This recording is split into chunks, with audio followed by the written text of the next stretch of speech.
మానవ వనరుల శాఖ మంత్రులు, ఐటీ శాఖ మంత్రులు నారా లోకేష్ గారు. ధన్యవాదాలు అధ్యక్ష. అధ్యక్ష, నా ప్రసంగం ప్రారంభించే ముందల మనందరం కలిసికట్టుగా నినాదాలు చేయాలి. జై అమరావతి, జై జై అమరావతి.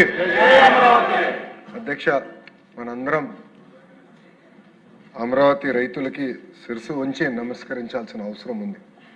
ఎందుకంటే మనం ఈరోజు ఈ చట్టసభలో కూర్చున్నామంటే, ఈ భవనాలు మనం ఏర్పాటు చేయగలమంటే దానికి కారణం అమరావతి రైతులు చేసిన త్యాగం. అధ్యక్ష, ఆనాడు గౌరవ ముఖ్యమంత్రి చంద్రబాబు నాయుడు గారు ఒక్క పిలుపు మేరకు 58 రోజుల్లో రైతులందరూ పెద్ద ఎత్తున వచ్చి సుమారుగా 33,000 ఎకరాలు రాజధాని కోసం వాళ్ళు ఇష్టం జరిగింది. అధ్యక్ష, దీని వెనకాల ఒక కారణం ఉంది అధ్యక్ష. అదేంటంటే ఒక నమ్మకం. ముఖ్యమంత్రి గారు 5 కోట్ల ఆంధ్రుల కోసం రాజధాని ఏర్పాటు చేస్తున్నారు, మన అందరికి ఒక పిలుపిచ్చారు, కలిసికట్టుగా మనం మన రాష్ట్రాన్ని అభివృద్ధి చేయాలని ఒక నమ్మకంతో ఆనాడు రైతులు పెద్ద ఎత్తున వచ్చి వాళ్ళ భూములు ఇచ్చారు. అధ్యక్ష, ఈరోజు మనం ఏర్పాటు చేసుకున్న సమావేశం ఒక రొటీన్ సమావేశం కాదు అధ్యక్ష.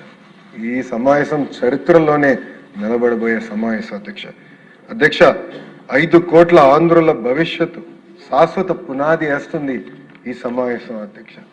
అధ్యక్ష, 5 కోట్ల ఆంధ్రుల కలలు తీర్చుతుంది ఈ సమావేశం. అధ్యక్ష, 5 కోట్ల ఆంధ్రుల ఆశలకు రెక్కలు కల్పిస్తుంది ఈ సమావేశం. అధ్యక్ష, ఇది కేవలం ఒక తీర్మానమే కాదు అధ్యక్ష, ఇది ఆంధ్రుల గుండెల్లో నిలబడే రోజని ఈ సభాముఖం తెలియజేస్తున్నారు. అధ్యక్ష, మనందరం ఒకసారి చరిత్ర గురించి కూడా ఆలోచించాలి. ఆనాడు పొట్టి శ్రీరాములు గారు భాష ప్రయుక్త రాష్ట్రాల కోసం 58 రోజులు దీక్ష చేసి ప్రాణ త్యాగం చేశారు. ఆయన ప్రాణ త్యాగం వల్లనే ఆంధ్ర రాష్ట్రం ఏర్పడింది. ఆనాడు కర్నూలు రాజధానిగా మనం మన ప్రయాణం ప్రారంభిస్తే ఎందుకో కానీ ఆనాటి పెద్దలు కరెక్ట్గా 3 సంవత్సరాల తర్వాత అటు తెలంగాణ ఆంధ్ర రాష్ట్రాన్ని కలిపి హైదరాబాద్ రాజధానిగా మనం తిరిగి మళ్ళీ మన ప్రయాణం చేశాం. అధ్యక్ష, 58 సంవత్సరాలు తెలుగు వాళ్ళందరూ కలిసికట్టుగా హైదరాబాద్ని అభివృద్ధి చేశారు. నేను కూడా పుట్టి పెరిగింది హైదరాబాద్లో. హైదరాబాద్లో ఉన్న ప్రతి గల్లీ నాకు తెలుసు. ఎందుకు చెప్తున్నానంటే ఒక ఎమోషనల్ అటాచ్మెంట్ అనేది మనందరికీ ఏర్పడుతుంది. ఇంకో పక్కన ఐటీ కానివ్వండి, ఫార్మా కానివ్వండి, ఫైనాన్షియల్ సర్వీసెస్ కంపెనీలు కానివ్వండి, పెద్ద ఎత్తున ఆనాడు చంద్రబాబు నాయుడు గారు పెట్టుబడులు తీసుకొచ్చి అద్భుతంగా హైదరాబాద్ని అభివృద్ధి చేస్తాం. మన కల్లారా చూసాం. నాకు ఇప్పుడు కూడా బాగా గుర్తు, గౌరవ ముఖ్యమంత్రి గారు మొదటిసారి ప్రమాణ స్వీకారం చేసినప్పుడు నేను 8వ తరగతి. ఆనాడు విజన్ 2020 అంటే చాలా మంది ఎగతాళి చేశారు. కానీ ఈ రోజు తిరిగి వెనక చూస్తే విజన్ 2020 మనం సాధించుకున్నాం. ప్రపంచం మొత్తం తెలిసే విధంగా మన హైదరాబాద్ని మనం నిర్మించుకున్నాం. ఒక మాటలో చెప్పాలంటే ఆనాడు ఆంధ్ర రాష్ట్రం శరీరం అవుతే హైదరాబాద్ అనేది గుండెకాయలాగా నిలబడింది. అందరం కలిసికట్టుగా చెమటోర్చి కష్టపడి హైదరాబాద్ని అభివృద్ధి చేసుకున్నాం.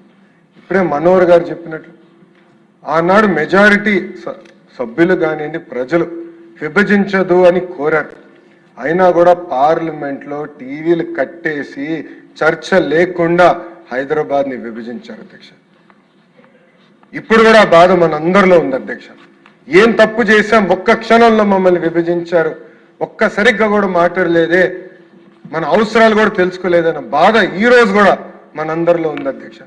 ఒక రాష్ట్రానికేమో రాజధాని ఉంది, సచివాలయం ఉంది, అసెంబ్లీ ఉంది, మంత్రులు పనిచేసడానికి భవనాలు ఉన్నాయి, మంత్రులు ఉండేదానికి భవనాలు ఉన్నాయి. ఇంకొక రాష్ట్రానికి కనీసం రాజధాని ఎక్కడ ఉండాలో కూడా ఆనాడు చెప్పలేదు. ఈ రోజు కూడా బిల్ వల్ల మనందరూ ఇబ్బంది పడుతున్నాం. షెడ్యూల్ 9, షెడ్యూల్ 10లో ఉన్న సంస్థలు కూడా ఇంకా విభజించలేని పరిస్థితిలో మనందరం ఉన్నాం. అధ్యక్ష, కొన్ని ఫోటోలు చూపించాలనుకుంటున్నా ఈరోజు.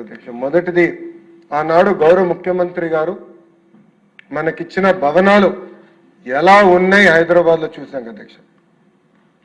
ఆనాడు మన ప్రయాణం ఇలా ప్రారంభించాం అధ్యక్ష. ఇంకో పక్కన చూడండి అధ్యక్ష. ఆనాడు మన ఇట్లా మొదలైంది అధ్యక్ష మన ప్రయాణం. అంటే భవనాల్లో కూడా అతి దారుణమైన భవనాలు ఆనాడు ఆంధ్ర రాష్ట్రానికి కేటాయిస్తాం జరిగింది అధ్యక్ష. ఇలాంటి పరిస్థితిలో మనం మన ప్రయాణం ప్రారంభించాం అధ్యక్ష. ఒక మాటలో చెప్పాలంటే కట్టుబట్టలతో మెడబట్టి బయటికి గంటేశారన్న ఫీలింగ్ ఈ రోజు కూడా నాకుంది అధ్యక్ష. 16,000 కోట్ల లోటు బడ్జెట్తో ఆనాడు ఆంధ్ర రాష్ట్రాన్ని ఏర్పాటు చేశారు అధ్యక్ష. అధ్యక్ష, మీరు ఒక్కసారి చూస్తే శాసనసభ కూడా హైదరాబాద్లో ఉండేది అధ్యక్ష. ఆ రోజు మీరు పంచాయతీరాజ్ గ్రామీణాభివృద్ధి శాఖ మార్చులు అధ్యక్ష.